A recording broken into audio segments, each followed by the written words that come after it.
আজকের কবিতা কবি সব্যসাচী দেবের কৃষ্ণা। আমার কোনো শোক নেই, আমার কোনো বিষাদ নেই। হে কুরুবৃদ্ধগণ, আপনাদের নীরবতায় আমার কোনো ক্ষোভ নেই। পিতামহ ভীষ্ম, ক্ষমা করবেন, আপনাকে প্রণতি জানাবার স্থিরতা আজ নেই। আর কর্ণ, তোমার জন্য ঘৃণা বড় বেশি মনে হয়। আর হে আমার পঞ্চস্বামী, আর্যাবর্ত বিজয়ী বীরশ্রেষ্ঠ অর্জুন, শক্তিমান ভীম, নকুল, সহদেব আর আপনি ধর্মপুত্র, আপনারা আমার কৃতজ্ঞ অভিবাদন গ্রহণ করুন।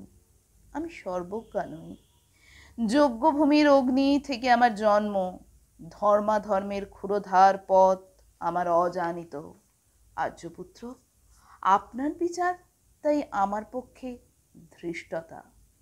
আপনার কোনো বিচলন নেই, আপনার ধর্ম আপনাকে রক্ষা করেছে বিকার থেকে।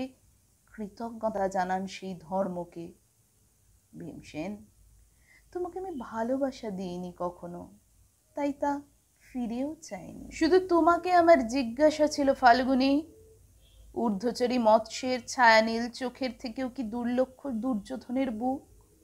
বলো সত্যি করে, প্রেম নয়, শুধু পৌরুষের আস্ফালনই ছিল পাঞ্চালী বিজয়ের পটভূমি?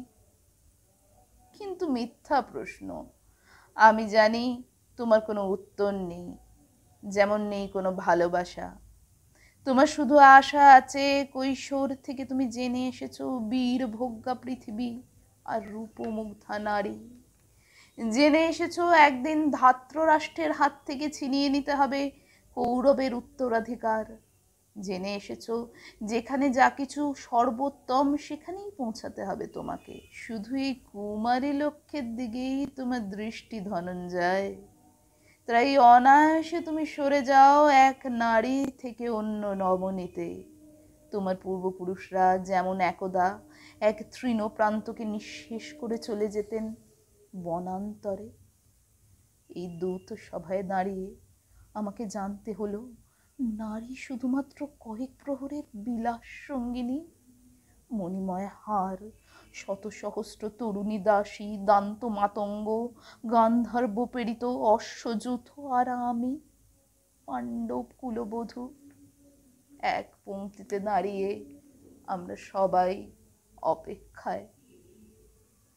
পিতৃগৃহে যেমন দেখেছিলেন আহেরিনীরা দূরগ্রাম থেকে নিয়ে আসতো তাদের প্রসরা, আর তার উপরে ঝুঁকে পড়ে লুব্ধ ক্রেতার দল, আমাদের ব্যবহার করার জন্য তেমনি উন্মুক্ত হয়ে আছে যারা আমার পতির আত্মীয়। আর আমাকে বিলিয়ে দিচ্ছেন যারা, তারা আমার পঞ্চস্বামী। বিবাহের মঙ্গলসূত্র হাতে বেঁধে যারা একদিন আমার উপর নিয়ম সিদ্ধ করেছিল তাদের অধিকার। না, এই রত্নমণ্ডিত সভাগৃহেই নয়, আরও আগে আমাকে জানতে হয়েছিল আমার কোনো বাসনা নেই, নেই কোনো নিজস্ব ইচ্ছা। অর্জুন, প্রথম দেখার মুহূর্তেই আমার হৃদয় দিয়েছিলাম তোমাকে, অথচ আমার শরীরকে প্রথম আলিঙ্গন করলেন ওই মহাভাগ যার খ্যাতি ধর্মপুত্র বলে। ইন্দ্রপ্রস্থের সৌধ শিখরে যখন আছড়ে পড়ত নববর্ষার জলধারা, যখন আমার কামনা ছুতে চাইতো তোমাকে, আমার অনুৎসুক দেহকে তখন আকর্ষণ করতো অন্য কেউ, যে আমার স্বামী।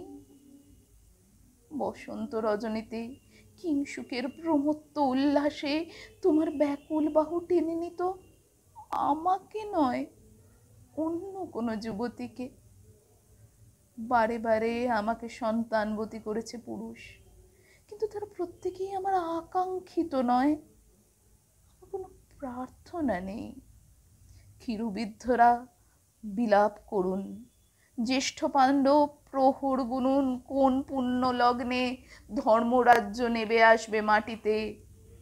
ভীম, অনুগ্রহ করে স্তব্ধ হও। নকুল, সহদেব, বিচ্যুত হয়েও না অগ্রজের প্রতি অটল বিশ্বাসে।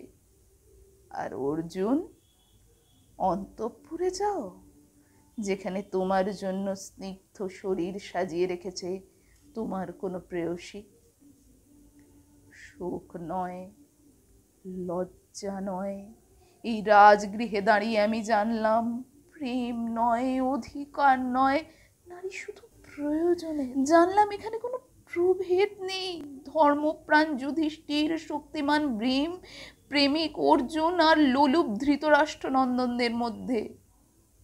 প্রতিকার চাইছি না, যা শুধু বিলাসের, সে বস্ত্র ছিনিয়ে নেয় যদি কোনো দুঃশাসন নিক।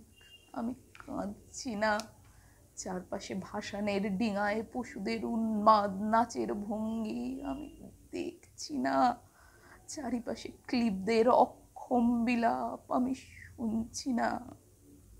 ধনুর্বাণ নেই, আমি ফিরিয়ে আনছি আমার জন্মের স্মৃতি। যজ্ঞের আগুন, দ্রৌপদী নই, নই পাঞ্চালী, নই ভরত কুলবধূ, আমি কৃষ্ণা, যজ্ঞাদি সম্ভূতা, শুধু নারী এক।